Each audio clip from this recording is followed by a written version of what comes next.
त्यस्तै गरी सिनपा 9 बस्ने बसन्त अधिकारीजीबाट मन्दिर सहयोगातहरू 220 रुपियाँ प्रदान गर्नुभएको छ। उहाँलाई पनि मुरी मुरी धन्यवाद।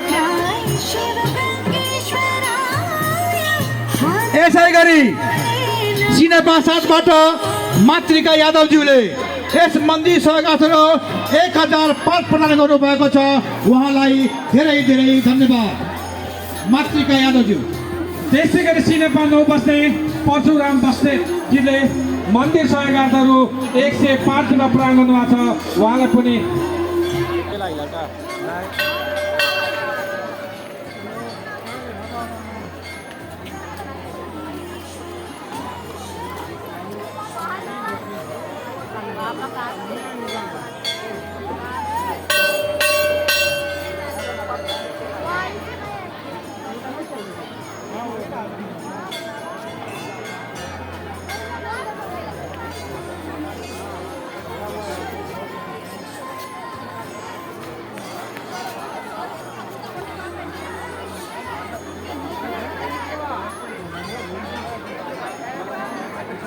त्यस्तै गरी